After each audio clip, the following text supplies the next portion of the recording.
Pariwisata dan Ekonomi Kreatif, Menparekraf, Sandiaga Salahuddin Uno meluncurkan Anugerah Desa Wisata Indonesia, ATWI, 2024 di Desa Wisata Bugisan Prambanan, Klaten pada Sabtu 9 Maret tahun 2024. Peluncuran diawali dengan Sandiaga bersama Bupati Klaten melihat potensi Desa Wisata Bugisan seperti kuliner di dalamnya simbah, menaiki gerobak sapi sambil menyapa masyarakat, dan berinteraksi dengan 14 pelaku UMKM mulai dari usaha kain batik, ekoprint, wayang kulit, boat highlight desa wisata hingga mencicipi jenang kendil serta nasi wiwitan. Sandiaga Uno mengaku senang bisa datang kedua kalinya ke Desa Wisata Bugisan yang kini menjadi destinasi yang berkualitas dan berkelanjutan. Sandiaga Uno juga menyampaikan apresiasi kepada Bupati Klaten Sri Mulyani yang mampu mengampu 2 desa wisata tingkat nasional. Sandiaga Uno mengemukakan, ATWI tahun 2024 tidak sekedar memberikan penghargaan, melainkan juga memberikan pendampingan. Dengan adanya pendampingan diharapkan desa-desa wisata terpilih bisa lebih mengembangkan potensi, memperkuat tata kelola destinasi, dan memastikan keberlanjutan lingkungan. Jadi saya ingin 35 ini tertata dan masuk ke dalam Jadesta, sehingga target kita 6.000 desa wisata bisa tercapai di tahun ini. Sanggup semua? Siap semua? Siap. Nah, dampak ini kita sudah lihat. Pertama, berparodi pertumbuhan kunjungan wisatawan. Kedua, Pak Heru bilang membuka lapangan kerja. Karena nyari kerja sekarang gampang atau susah? Susah atau susah banget? Desa wisata lah yang akan membuka lapangan kerja untuk kita semua. Bahwa Kabupaten Klaten ini ada 391 desa, 10 kelurahan. Kami sudah membentuk atau desa-desa sudah membentuk desa wisata sebanyak 35 desa wisata termasuk Bugisan. Ada 35 desa wisata. Juga sudah terbentuk 36 Pokdarwis, Mas Menteri. Alhamdulillah dengan karawan Mas Menteri di Kabupaten Klaten ini tentunya menambah semangat kami. Melalui perjalanan penuh tantangan, ATWI dimulai tahun 2021 dengan jumlah pendaftar sebanyak 1.831 desa. Tahun 2022 meningkat menjadi 3.419 desa, dan tahun 2023 jumlah desa yang mendaftar melonjak signifikan mencapai 4.573 desa. Hingga sekarang sebanyak 4.812 desa wisata sudah terdaftar dalam jaringan desa wisata, Jadesta. ATWI 2024 mengangkat tema desa wisata menuju pariwisata hijau berkelas dunia. Pariwisata hijau tidak sekedar tentang lingkungan, melainkan pariwisata yang berkelanjutan. Menguntungkan secara ekonomi, namun juga harus bisa menekan dampak negatif, menjaga dan melestarikan lingkungan serta budaya lokal. Sementara Bupati Klaten, Sri Mulyani mengaku bersyukur dan senang karena Desa Wisata Bugisan menjadi tempat peluncuran ATWI 2024. Di Klaten terdapat 35 desa wisata dan 36 Pokdarwis. Anugerah Desa Wisata diharapkan bisa memicu semangat para kepala desa untuk menggali potensi desa masing-masing. Mari hitung angka 3, 2, 1.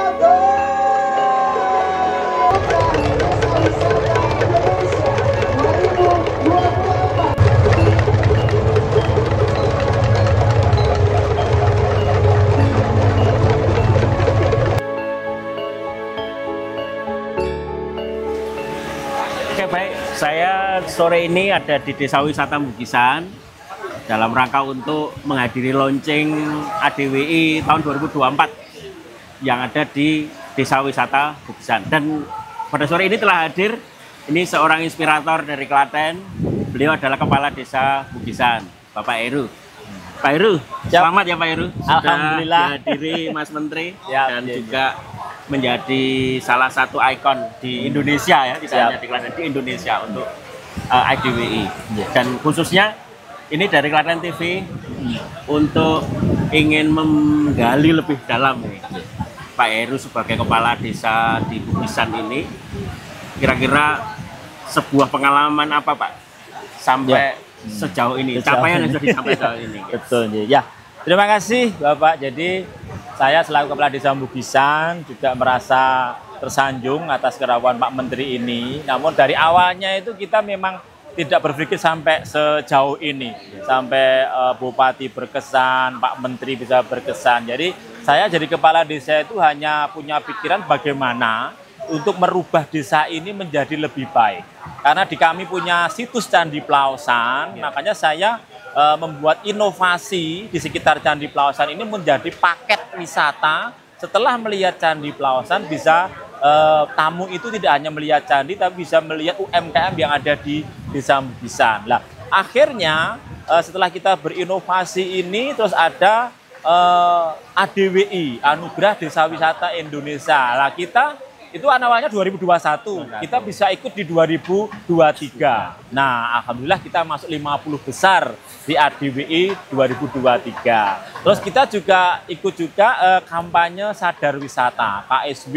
Ya. Nah, akhirnya kita pun juga masuk menjadi nomor 2 nasional. Alhamdulillah. Makanya kenapa Pak Menteri ini kok hadir ke Bugisan? Karena kita mendapatkan nominasi 2 itu dari ADWI dan juga KSW. Gitu. Oke.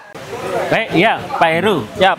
Setelah kesuksesan dalam bidang pariwisatanya, Ya. saya lihat tadi juga banyak produk-produk UMKM UMKM yang kreatif ya, Betul. dan juga memiliki daya jual tidak hanya nasional, saya bilang internasional Pak Heru. Iya. Apa saja Pak Heru yang ada di Ya. Bugisan? Oke, sebenarnya itu juga dari nol juga UMKM Iya. kita tuh. Dulu gitu bisa produksi tapi tidak bisa menjual UMKM kita itu. Karena kita desa wisata itu paling tidak kan kita menyediakan oleh-oleh, souvenir gitu kan. Yang paling kita unggulkan adalah terkait UMKM batik ekoprint. Nah, kita kemarin belajar sampai ke Klaten, sampai ke Termasuk yang jenengan pakai ini ya? Lah, ini termasuk ini ya. Ekoprint ini. Nah, karena kita sekarang sudah ikut ADWI ini, ya kan. Nah, akhirnya kan kita pemesanan untuk ekoprint ini melebihi dari produksi kita. Nah, akhirnya kita malah minta desa-desa yang lain yang kemarin kita belajar bersama, itu kita tarik untuk bisa memenuhi pasaran dari batik ekoprint ini. Gitu. Dan juga itu ada bapia, itu Bapia. juga ya. Kulinernya ya, Pak? Ya, Ada ada bapia, ada ada emping, ya, ada jenang. Itu juga sekarang sudah merambah pesanan-pesanan itu. Gitu. Ya, ini makanya untuk desa-desa yang lain, karena ada kesempatan ADWI di 2024, ya monggo silahkan ikut ke ADWI 2024 ini. Saya yakin sekali panjenengan akan didampingi. Nah, akan didampingi oleh Astra terkait dengan kemajuan desa panjenengan semuanya. Terkait dengan itu tadi Pak, produk dulu Pak. Produk UKM yang ada di sini ada fashion tadi ya, batik Ya, ekoprint, betul, kemudian ya. kuliner. Yang ya. ada saya tadi kayak melihat ada apa Pak? Tadi ada emping, Ada wayang lalu juga, ada pembuatan wayang ada. Ya, jadi kita bikin tatah wayang. Krianya wayang Kriya, ya? tatah wayang. Ada kriya yang untuk pijat, itu ada juga. Terapi kesehatan. Terapi itu kesehatan, ya, ya, kayu ya itu ada juga gitu. Berarti sudah lumayan Nah, komplit. kita ya? yang paling menonjol juga dan kita nomor 1 di provinsi yaitu terkait dengan pengolahan sampah. Nah, kemarin ada lomba. Lah, pengolahan sampah ini tidak lepas dari adanya desa wisata ini. Karena ada 7 Sabta Pesona. Itu kan di salah satunya adalah kebersihan. Makanya kita juga akan menggalakkan kebersihan. Kita menjadi terbaik di Klaten, terus ikut lomba ke Jawa provinsi. Tengah. Akhirnya kita mendapat juga menjadi desa yang mandiri sampah. Yang kemarin Pak Ganjar sendiri yang memberikan Nobel itu kepada kita. Dan Pak Ganjar sudah datang ke sini kemarin terkait dengan pengolahan sampah kita. Ya. Terus bagian ekonomi kreatif itu juga salah satunya seni pertunjukan, Pak. Betul, Nah, seni pertunjukan saya dengar-dengar itu sini juga ada tarian yang dikreasi baru ya, Pak ya. Iya. Bisa dijelaskan Pak tadi itu? Tarian yang terbaru dari kita adalah terkait dengan pembuatan Candi Plaosan. Yaitu tarian Dyah Pramudia Wardani yang ini akan menjadi unggulan kita karena tarian ini ada menceritakan tentang Candi Plaosan, yaitu yang berbeda agama dengan rakyat Pikatan tapi bisa bersatu dengan mempersembahkan Candi Plaosan ini. Nah, ini yang kita membutuhkan suatu tempat yaitu balai budaya. Balai budaya itu adalah tempat sanggar yang untuk main pementasan itu seperti Ramayana. Kalau Ramayana kan sudah ada itu kolaborasi. Lah ini khusus untuk Candi Plaosan saja, yaitu pementasan Candi Plaosan, pembuatan Candi Plaosan dengan tarian Dyah Pramudia Sang Maharatu Dyah Pramudia Wardani. Ya. Jadi itu menggambarkan kemajemukan ya, Pak. Betul ya, jadi bisa jadi contoh bahwa kebinekaan itu bisa rukun di Bugisan atau ternyata zaman nenek moyang kita sudah ada perbedaan tapi bisa bersatu. Bisa Ya, bersatu. kenapa kita sekarang tidak? Kan gitu loh. Nah, Ya. ini menjadi contoh dunia, bukan hanya Indonesia. Ternyata simbah-simbah kita dulu, Hindu dan Buddha yang sebelum ada Islam, Ya. itu sudah bisa bersatu. Gitu. Dan tarian Pramodawardhani ini pementasannya sekitar berapa jam, Pak? Itu 2,5 bisa, 1,5 bisa, setengah jam bisa. Tinggal permintaan dari tamunya. Kalau Baik. tamunya itu memang butuh yang intinya saja, bisa setengah jam. Berarti ini satu bagian dari kreativitas ekonomi kreatif, khususnya Betul. seni pertunjukan. Ya, iya. Dan ini kalau bisa seperti Ramayana ya Pak ya, itu bisa menjadi agenda internasional. Bule-bule datang ke sini, nonton pengen Jadi tahu. ada tempatnya. Ada tempat. Jadi ada Sementara ini senjata di Ramayana. sini ya Pak, Kita di panggung itu, panggung Oh, kecil, panggung kecil yang terbuka kita ya. punya itu terbuka itu. Ya. Nah, tapi kita tetap pentaskan di setiap tahunnya 3 kali. Oh ya, hari Itu apa ya, Pak? biasanya di bulan September karena mencari bulan yang tidak banyak hujannya. Oh, ya, terbuka ya. Ya karena kita live terbuka ya di outdoor. Jadi itu sudah pentas 2 tahun yang lalu. Itu kan sudah Oke. kita pentaskan. Pertama gratis, kedua berbayar, Ya. ketiga berbayar. Alhamdulillah dari yang kita sampaikan 200 penonton misalnya, kita melebihi. Nah, berarti antusias masyarakat untuk menonton Sang Maharatujah Pramodawardhani itu ternyata banyak sekali antusiasnya. Oke, baik. Pemirsa, jadi di Bugisan, di Desa Wisata Bugisan, ternyata sektor ekonomi kreatifnya ini berkembang bagus sekali ya. Dari kuliner, dari fashionnya tadi, Ya. dari seni pertunjukannya. Budaya, ya. Ini yang merupakan inovasi-inovasi baru. Dan ini yang terakhir untuk Pak Lurah. Ya. Apa Pak kira-kira yang menjadikan tips atau kiat-kiat penjenengan Ya. bisa membawa kekompakan warga ini? Betul, bisa, ya. bisa sampai sejauh ini Siap. apa pencapaiannya sekarang? Ya. Oke, jadi intinya seorang kepala desa itu harus tidak mau lelah. Gitu ya. Jadi kita harus berbaur dengan masyarakat, kita harus sering berkomunikasi dengan masyarakat tentang desa ini itu kita mau ngapain. Nah, jadi kita harus coro Jawone tarenan sama masyarakat. Ayo kita. Awalnya dulu kita, ayo Pak kita bikin desa wisata karena kita punya view yang Jadi, sangat bagus. Anu ya Pak, selalu mengajak partisipasi Betul. warga ya. Nah, masyarakat itulah kita ajak ngomong. Nah, nanti akan muncul ide-ide dari mereka. Begini Pak, gini lah. Akhirnya kita rangkum, ya kita rangkum. Oh, kita ayo bareng-bareng. Akhirnya kita ada Pok Darwis, kelompok Sadarwis wisata ini fungsinya adalah menyadarkan masyarakat itu. Iki loh, wisata itu kamu harus ramah, harus bersih, harus sopan. Nah, intinya seperti itu. Awalnya dulu itu di sini ada orang selfie. Masyarakat kami itu pasti gelajar-gelajar gitu. Wah, dalan, gelut ya? kayak dalannya Mbahne gitu. Dia bilang, "Iya, dalannya Mbahne." Nah, karena fotonya kan mungkin di jalan mengganggu Ya, orang betul, lewat betul, gitu. Sekarang kita sadarkan itu ada tamu kita. Itu kita manfaatkan karena dia akan berada di lingkungan kita, akan mungkin jajan di tempat kita, mungkin nginep di homestay kita. Berarti kan perputaran uang di kita tuh banyak sekali. Nenek kita seperti itu, dia akan Jadi anu ya Pak, mengubah mindset betul masyarakat ya. Ya intinya monggo teman-teman dari desa-desa yang lain, kita selalu punya inovasi yang terbaik ataupun yang di desa masing-masing kan berbeda-beda. Sebenarnya saya tuh dulu nggak tahu kalau hanya sebatas rumah tempo dulu yang kita pakai spot desa wisata kita itu kan dalamnya simbah. Itu rumah yang sudah tua yang tidak masih terpakai. tanah ya, Pak, ya? Masih tanah. Masih tanah, Yang Pak. punya udah meninggal. Itu kosong terus kita sewa. Jadi bumdes kita nyewa ke sana untuk menjadi spot wisata kita, menjadi paket wisata. Setelah ke candi, ke dalamnya simbah, di situ ada Emping, ya? emping tadi, ada jamu, terus ada permainan gejok lesung. Nah, disitulah kalau wisatawan yang dari asing sangat terkesan sekali karena memang itu rumah tempo dulu.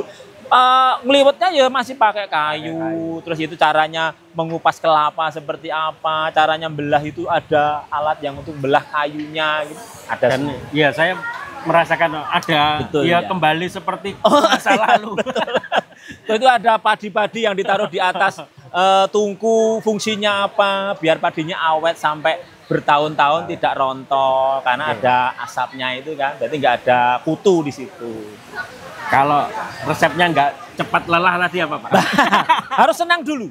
Oh iya. Jadi gitu. kita apa yang kita lakukan itu kita pokoknya senang dulu. Nah, Iya. tapi kalau kita sudah merasa tidak senang, ya apapun itu kita akan cepat lelah. Tapi kalau kita senang, saya tuh tidak tahu loh, hasilnya endingnya akan bisa Pak Menteri datang. Ya. Awalnya saya bikin desa wisata nggak ada pikiran Pak Ganjar datang ke sini, Bupati sering datang ke sini. Akhirnya kalau Pak Menteri datang kan Bupati ikut datang juga. Lah inilah. Yang belum Tuan Presiden ya Pak. Nah, ini PR-nya Pak. PR-nya kita harus bisa mendatangkan Pak Presiden. Ya. Ini PR kita. Ya, besok Pak Presiden silakan datang Ya. ke Bukisan. Ini PR kita ya. Tapi kalau kita berinovasi terus dan ini akan menasional, apalagi dari Pak Menteri bilang akan mendunia, kenapa tidak Pak Presiden ke sini? Kan gitu Pak. Oke, demikian Pak Heru, terima kasih. Siap, Semoga semakin sukses semuanya, untuk ya. Dan kami dari Ekonomi Kreatif mengucapkan selamat untuk Ya, desa wisata. semoga berkah Oke, semuanya. matur suwun. Siap. Ya, selamat sore pemirsa Klaten TV. Saya telah ada di sini, hadir bersama saya. Ini Mas Heru Susanto. Beliau seorang entrepreneur di bidang pariwisata, di bidang UMKM. Dan beliau adalah juga merupakan trainer, mentor dalam bidang pemberdayaan UMKM. Dan juga peningkatan kelas UMKM dari kelas biasa menjadi naik kelas. Dan Pak Heru ini merupakan juga pendamping nasional di bidang UMKM. Pak Heru, selamat sore. Selamat sore, Pak Joko. Ya, untuk kegiatan Pak Heru selama ini Pak, terusnya di bidang pendampingan UMKM dan juga dalam bidang kepariwisataan. Kira-kira apa yang Pak Heru bisa berikan masukan untuk ekonomi kreatif di Kabupaten Klaten, Pak? Ya, baik Pak Joko. Jadi sebelumnya mungkin bisa saya jelaskan bahwa kepariwisataan dengan UMKM itu sudah sama seperti halnya dua sisi mata uang yang tidak bisa dipisahkan. Artinya ketika pariwisata itu tumbuh, itu otomatis butuh dorongan dari UMKM. Nah, sebenarnya banyak sekali yang bisa dilakukan untuk terutama untuk pemula, mulai dari nol, tidak punya modal sekalipun, itu bisa menggali potensi dirinya sendiri, itu untuk membuka apa yang akan menjadi produk yang bisa dipasarkan. Itu. Kemudian bagi pemula juga ini perlu saya sampaikan bahwa dalam UMKM itu kurang lebih ada 14 bidang UMKM. Ya. Jadi tapi kebanyakan untuk yang beririsan dengan pariwisata. Itu kalau yang beririsan dengan pariwisata. Di dalam konteks ekonomi kreatif ada 17 subsektor ya, Pak Heru, ya. Kurang lebih 17 subsektor dan kemudian terkait dengan UMKM yang beririsan secara langsung dengan pariwisata itu ya ada kerajinan, ada makanan minuman, kuliner, kemudian ada jasa, kemudian ada fashion, pertunjukan ya Pak ya? Seni pertunjukan. Itu yang beririsan secara langsung dan itu menjadi favorit untuk mendukung kegiatan kepariwisataan. Nah, biasanya itu untuk pemula itu bingung dulu. Saya mau membuka UMKM apa? Biasanya ketakutan ketika mau jualan satu produk, itu yang menjadi pertimbangan pertama, wah di sana itu sudah ada, masa saya mau ikut di sana sudah ada, masa saya mau ikut jual produk yang sama. Sebenarnya kalau kita menguatkan jiwa entrepreneurship, itu kita harus berani membuka pola pikir yang pertama, ketika kita mau menjual sesuatu, ketika di situ sudah ada yang menjalankan usaha yang sama, artinya kita melihat bahwa di situ sebenarnya sudah ada pasar. Sudah ada pasar. Kita mencari tempat pembedanya aja. Ya, pembedanya itu bisa kita mengembangkan kreativitas kita. Itu tidak secara substansi.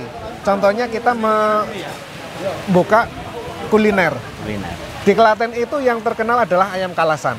Ya, ayam kalasan, ayam goreng, ayam bakar, goreng, kalasan. Itu kremesnya itu sangat terkenal sekali di Kalasan. Ya. Tidak usah khawatir ketika di sana sudah ada penjual ayam goreng kalasan, kemudian saya mau menjual ayam goreng kalasan yang sama. Itu kita bisa mengkreasikan, menginovasikan itu dari segi tambahan-tambahan bumbu. Contoh misalnya dalam kapasitas orang mengenal ayam goreng kalasan itu adalah kremesannya dari Laos misalnya, atau kremesannya itu dari bumbu yang Bumbu dimasak yang kuning. Unik ya, yang unik yang ya Pak. kuning. Nah, untuk menjadi satu inovasi itu bisa dijadikan ditambahkan satu bumbu lagi. Misalnya kita bumbukan ketumbar goreng dalam bentuk yang sama tetapi tidak diulek. Langsung ditaburkan di atas ayam kalasannya itu. Itu menjadi inovasi dan Ya, itu harganya betul, juga itu tidak jauh berbeda, kemudian dari segi rasanya itu bisa menjadi satu Lebih keunggulan. enak, lebih punya daya pembeda ya Pak. Ya.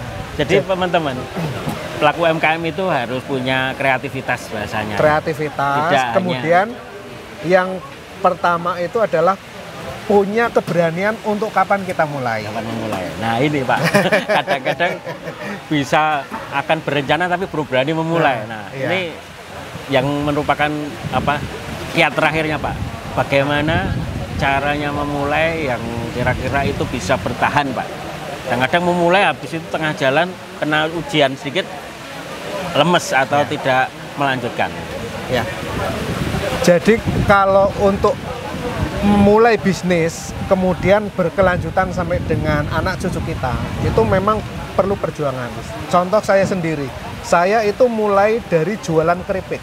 Oh ya. Jualan keripik di lampu merah, kemudian jualan keripik di kereta, jualan keripik di angkutan umum itu. Tetapi di situ bukan menyurutkan semangat saya karena kepanasan, karena kehujanan, walaupun pada saatnya itu saya sudah tidak lagi menjalankan bisnis jualan keripik itu, tapi di kemudian hari itu secara alami itu akan kita menentukan apa yang akan kita lakukan, kemudian apa yang akan kita kembangkan. Baik. Ya. Jadi ketika saya mulai dari jualan keripik, saya kemudian bisa mengenal dunia komputer. Ya. Karena ketika kita mau jualan keripik, itu saya harus bikin label, Betul. saya harus berangkat ke Packaging, rentalan. rental, ya. Nah, ketika saya harus bikin kerentalan itu muncul biaya, sehingga kemudian secara ilmiah, secara alami itu saya kemudian akan muncul kreativitas. Oh berarti saya tak jualan jasa komputer saja. Betul. Alhamdulillah Ya. sampai sekarang saya punya jasa komputer. Oh ya, komplit ya Pak Heru. Ah. Baik, betul. Jadi untuk melaksanakan UMKM itu sebenarnya kita mulai dari sesuatu hal yang kita sukai, kemudian kita mulai dari ring pertama yang terdekat dengan kita. Ya, Contohnya misalnya saya berteman dengan Pak Joko, ya. saya punya UMKM, saya ndak usah mikir dulu ke luar, saya coba tawarkan dulu. Masa iya Pak Joko sebagai teman baik saya tidak mau nyicipi produk saya. Kemudian ketika Pak Joko itu sudah merasakan kualitas dari produk saya, 10 dari 10 orang itu akan mempromosikan. Ke yang lain. Mulut lewat mulut ya. Mulut lewat mulut. Oke. Tetapi ketika kita misalnya mengambil dari pasar di luar dulu, kemungkinan bagaimana Pak? Ini produknya sudah bagus atau belum? Itu kemungkinan 6 dari 10 itu akan mengatakan puas Ya. terhadap produk kita. Jadi kunci utama untuk membangun sukses di bisnis UMKM itu adalah mulai dari ring yang terdekat. Terdekat. Ya. Oke. Pemirsa semua, ini petua hebat nih dari orang yang pengalamannya dari 0 sampai 1 sampai 100 ya. Dan ini semoga Pak Heru menjadi inspirasi untuk teman-teman pemirsa Klaten TV semuanya. Terima kasih Mas Heru atas ilmunya. Semoga berkah. Nggih, amin. Oke, matur nuwun Pak Ya. Joko, mudah-mudahan Amin. selalu tetap semangat dalam memperjuangkan apa yang kita miliki. Terima kasih. Thank you. Ya, selamat sore pemirsa Klaten TV dimanapun berada. Sore ini saya bersama Mbak Atik, beliau dari Jombang, Jawa Timur, yang mana hadir di Klaten ini untuk bersilaturahmi dan tadi baru saja menghadiri acara ADWI Kemenparekraf di Desa Wisata Bugisan. Dan sore ini saya perkenalkan Mbak Atik ini adalah seorang master mentor dari ekonomi kreatif di Indonesia dan juga seorang konsultan di bidang pariwisata. Dan juga beliau ini banyak sekali ya pengalaman khususnya di bidang ekonomi kreatif. Dan pada siang ini saya ingin memperkenalkan Mbak Ati. Mbak Ati, selamat sore. Selamat sore, Pak Joko. Terima kasih telah hadir di Klaten. Kira-kira ingin di teman-teman di Klaten TV ini pengen tahu nih kegiatan Mbak Ati selama setahun ke belakang ini, Mbak. Terima kasih. Perkenalkan, nama lengkap saya Sugiyati Ningsih atau biasa dipanggil Batik cukup. Nah, kelambi batik warnanya abang. Kenal no aku Atik saking tiang Jombang. Nah. Jombang. Alhamdulillah hari ini saya berkunjung ke Desa Bugisan, Klaten dalam rangka kegiatan launching openingnya ADWI 2024. Nah, kebetulan aktivitas saya selama setahun ke belakang ya Pak, kemarin kita sama-sama dengan Pak Joko terpilih menjadi pendampingnya lokal atau trainernya wisata di destinasi wisata prioritas penyangga pariwisata nasional. Kebetulan saya Bromo Tengger Semeru, kalau Pak Joko di Borobudur, Jogja Prambanan. Kita saling terkoneksi karena meskipun beda DPP, tapi kita saling sharing. Nah, kebetulan saya hari ini hadir di sini pengen ngangsu kawruh juga pengen punya pengalaman karena kemarin Pak Kadisnya Klaten pengen lebih banyak terkait ekonomi kreatif karena ada 17 sektor. Kebetulan saya kemarin baru juga lolos di master mentornya OKOC Indonesia di ekonomi kreatif. Jadi saya dampingi pembinaan UMKM itu mulai dari brandingnya produk sampai nanti siap untuk ekspor. Jadi tahapan itu yang memang benar-benar saya dampingi selama ini. Kebetulan saya juga konsultan pariwisata, jadi beberapa kabupaten minta saya untuk buat ke angka atau kerangka acuan program pariwisata maupun ekonomi kreatif. Jadi pendampingan juga, pendampingan UMKM, jadi banyak Pak kegiatan saya ya, karena ini. Desa wisata sudah saya dampingi dari zamannya dulu, PNPM, zaman dulu PNPM. Setelah program berakhir, ada program inovasi desa, dan setelah itu dilanjutkan dengan program desa wisata. Ya, itu betul Pak ya. Joko. Banyak sekali ya kegiatannya, tapi tetap semangat terus. Siap Pak Joko.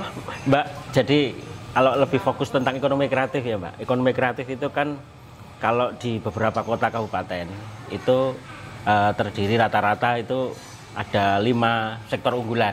Betul. Tapi kalau mau ideal sih sebenarnya 17 subsektor 17 ya. Tapi misalnya kita punya 10, 5 dan minimal ya satu lah, ada satu sektor unggulan.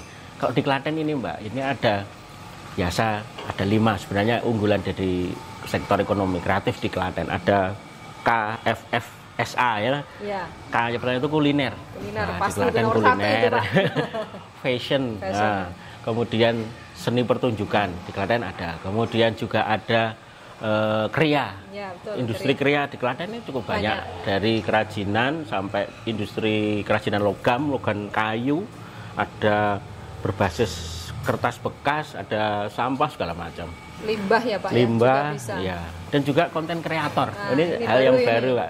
Ini tidak begitu banyak, tapi di Klaten ini termasuk Klaten TV. Ya, ini sebagai sebuah embrio untuk subsektor konten kreator atau subsektor di bidang online lah begitu. Kira-kira pengalaman Mbak Ati ya untuk menjadikan sebuah kabupaten itu menjadi atau dikukuhkan menjadi kabupaten kreatif atau kota kreatif gitu. Itu kira-kira apa saja Mbak kiat-kiatnya yang harus ditempuh atau yang dilakukan? Kalau menurut saya paling utama adalah kebijakan kepala daerah. Jadi lebih ke visi misinya kepala daerah untuk ngangkat potensi ekonomi kreatif masyarakat. Karena itu kita mikirnya bukan lagi ke makro, tapi dari mikro dulu tahapannya. Jadi mikro itu kita gandeng dari potensi yang paling bawah, mikro, makro sampai nanti industri. Jadi hilirisasi agrobisnis UMKM ini ada tahapannya. UMKM ini mana sih skalanya? Yang pendampingannya harus ada grafiknya Pak. Ini sudah masuk di pendampingan UMKM mikro. Ini kalau sudah di makro, ini harus seperti apa? Industri kudu harus siap ekspor. Jadi tahapan-tahapan ini harus ada proses namanya kurasi. Tim kurasi di ekonomi kreatif itu penting. Jadi makanya kalau kabupaten kota yang mau menuju kreatif itu harus punya satu pasti inovasi. Yang kedua uniquely, harus ada keunikan. Dan yang ketiga adalah diferensiasi, artinya perbedaan. kreatif dari segi mana yang mau diangkat. Jadi jenengan ada 17 subsektor, tidak harus semua di-hire. Mana satu yang menjadi dipilih, yang menjadi unggulan itu yang harus jadi prioritas. Nah, itu nanti dikonsep dari mulai literasi branding sampai nanti visual branding. Itu yang paling penting menurut saya. Nah, tahapan-tahapan ini harus punya tim pentahelik yang bisa kita hire bersama-sama. Jadi kalau kita ngomong ekonomi kreatif, jangan dipikirkan hanya pemerintah kabupaten saja, tapi juga menggandeng beberapa stakeholder. Itu penting. Itu yang pertama. Terus yang kedua, terkait kebijakan, bukan hanya omong saja kepala daerah, tapi diimplementasikan di anggaran, pendampingan. Nah, itu tadi, makanya tim sudah dibentuk Badan Ekonomi Kreatif, tapi tidak tahu kinerjanya. Nah, ini harus ada kolaborasi. Betul ya, Mbak. Ini penting. Berarti itu dalam bahasa lebih ini dibuatlah atau disusun peta jalan atau roadmap menuju kabupaten atau kota kreatif. Betul. Itu ya. Baik. Kurasi produk-produk ekonomi kreatif itu memang membutuhkan berbagai kriteria ya Pak ya, supaya produk itu disebut layak dimasukkan sebagai kategori unggulan apa tidak. Nah, kira-kira apa Mbak yang menjadi center point dari sebuah produk ini bisa menjadi satu unggulan? Tadi jenengan sempat menyebutkan tadi punya unik ya. Itu apalagi selain itu, Pak? Jadi gini, Pak, proses kurasi itu saya kalau branding sebuah produk UMKM maupun ekonomi kreatif mau pariwisata, itu tahapan pertama pasti yang kita sampaikan adalah mapping, pemetaan. Ekraf ini kita petakan dari industri kecil, menengah, atas sampai nanti siap ekspor. Itu yang paling pertama. Tahapan itu kita mapping dulu. Kita bina sesuai dengan klasifikasinya. Contoh kalau produk itu belum punya perizinan, nah kita bantu di sana dulu. Kalau packagingnya itu belum bagus, kita dampingi dulu. Jadi di proses mapping ini kita harus bisa memetakan. Baru setelah itu moving. Nah, moving ini kita sudah memilah hasil dari mapping ini. Mana yang akan menjadi kita brandingkan. Jadi tahapan itu ada 4 kalau kurasi, Pak. Yang pertama mapping, yang kedua moving, yang ketiga branding, baru trending. Yang terakhir itu trending. Trending itu yang sudah menjadi unggulan dan siap ekspor. Kurasinya sudah bagus. Makanya tadi ada quality control, sudah ada pendampingan mulai produk ini arahnya mau dibawa kemana. Yang membuat ciri khas apa? Contoh, kayak kemarin ya saya proses dampingi di Pasuruan. Tahap awal 40 pelaku UMKM ataupun ekraf saya undang semua. Jadi nggak ada yang merasa produkku lu apik, sudah ini enggak. Ternyata setelah ikut kurasi ada beberapa produk yang masih banyak yang kekurangan yang mereka tidak tahu. Nah, ini yang harus kita berikan ilmu, bahwasanya kita memberikan pemahaman kepada ekraf ini. Jangan merasa produkku sudah bagus tapi belum tentu diterima kalangan. Kita harus bisa paham segmentasi marketplace ini, harus paham. Ini makanya di ekonomi kreatif tahapan untuk menjadi trending itu ada tahapannya. Itu Pak. Iya betul. Istilahnya di ekonomi kreatif itu juga harus naik kelas ya produknya. Tidak hanya sebagai produk ekonomi mikro, kecil, menengah. Kan peningkatannya di dalam klasifikasi atau klasterisasi UMKM itu kan itu usaha mikro dengan omset sekian ke bawah, kemudian usaha kecil, kemudian usaha menengah, baru industri. Industri yang paling itu kurasi sudah siap ekspor, Pak. Siap ekspor. Kebanyakan kalau sudah produknya itu sudah levelnya sudah lolos kurasi, sudah masuk di tingkat industri, apalagi kita ekspor ke luar, seringnya itu overload pesanan. Kadang kita harus terus banyaknya mengurangi kualitas. Ini jangan sampai. Makanya quality control itu penting. Karena apa? Kita harus menjaga mutu. Gimana harus punya storytelling kepada konsumen kita, itu penting karena dari situ akan banyak pesanan-pesanan lagi. Nah, ini yang harus kita punya teamwork juga nanti kalau sudah di industri ini. Jangan sampai kita sudah ngirim sustainable-nya ini harus tetap lanjut seperti apa. Makanya kita jangan merasa mendominasi.